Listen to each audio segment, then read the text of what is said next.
If you've ever felt like you were being watched late at night, what you'll hear tonight might confirm that you really were. These are 3 very real stalker horror stories.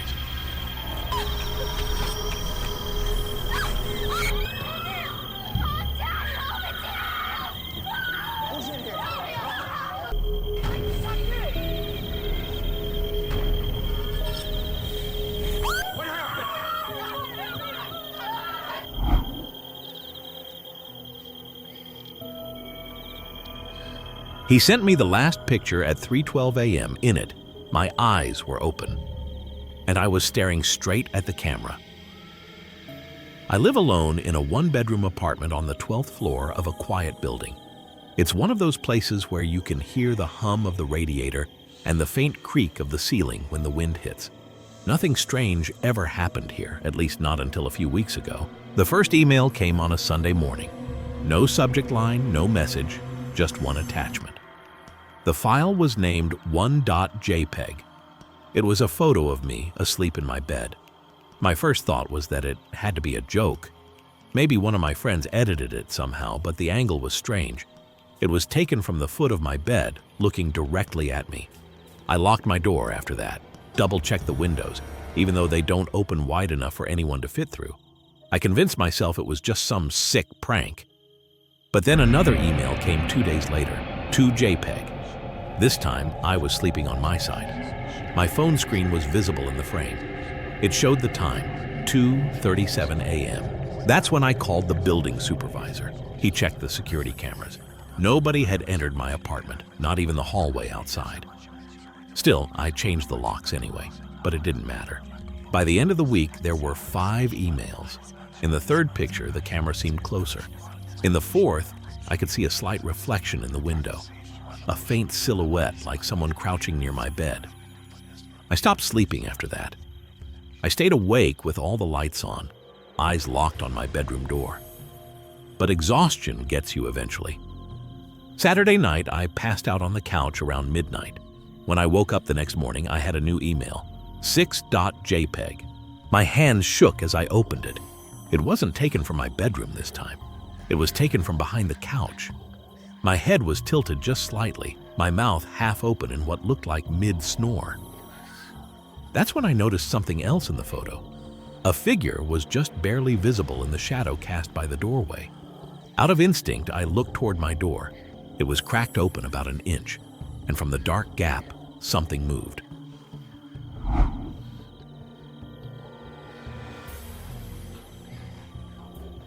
It started with a faint blinking light. Something small and rhythmic coming from my bedroom vent. I thought it was just a reflection, right up until I saw the lens move. I'd been living in my apartment for almost a year, a quiet building, top floor, no neighbors on either side. It was perfect for working from home, which I loved, until I started to notice things that didn't quite add up. It began subtle.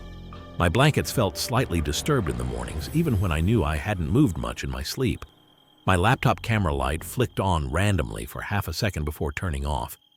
I told myself I was imagining it. Then came the noises, a faint mechanical whir at night, like a fan struggling to start. It always came from the air vent above my bed. When I told the landlord, he said there were no central fans or moving parts in the ductwork. It was just an open ventilation line. I tried to ignore it, but the feeling of being watched only got stronger. I started keeping the lights on. Every time I undressed, I caught myself glancing toward the vent's dark slats. On the 3rd week, around 2 a.m., I noticed something. A small red glint buried deep inside, blinking at slow intervals. I got a chair and climbed up to look. My phone flashlight reflected off something smooth. That's when I saw the curve of a tiny lens barely larger than a pencil eraser. I froze. My heart went cold. Someone had hidden a camera inside my vent. I called the police immediately. They told me to leave everything untouched and wait downstairs. But sitting there in the lobby, I couldn't stop wondering who had access. The landlord? A maintenance worker? When officers arrived and pulled the device out, I overheard one of them whisper something that made my skin crawl. The camera was wireless and broadcasting live. It wasn't recording. It was streaming. The police traced the signal back to a private encrypted link. When they finally accessed the site, there I was, me, sitting in my bedroom, captured from multiple angles I'd never noticed before, and on the right side of the screen, countless live viewers. The username of the channel's owner was the part that made me sick. It was the full name of a guy I'd gone on one single date with 2 years earlier. The same one who hadn't stopped messaging me when I said no to a second.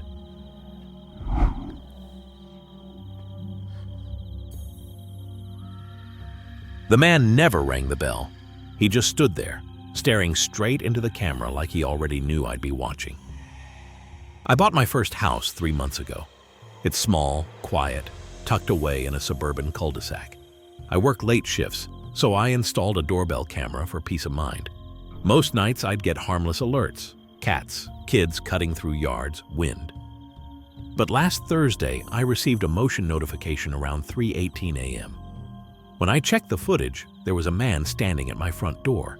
He wasn't doing anything, just standing there, completely motionless, his face barely visible beneath the porch light. He didn't knock, didn't speak, didn't move. I scrubbed forward through the video, but he stayed like that for hours, right up until sunrise, when he finally turned and walked off without a sound. I didn't sleep that night.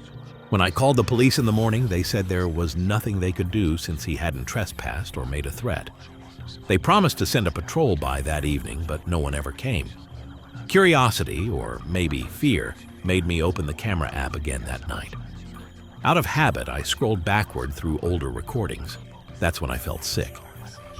He wasn't just there on Thursday, he was there on Wednesday too, and Tuesday, each night at roughly the same hour, standing in the exact same spot, wearing the same clothes.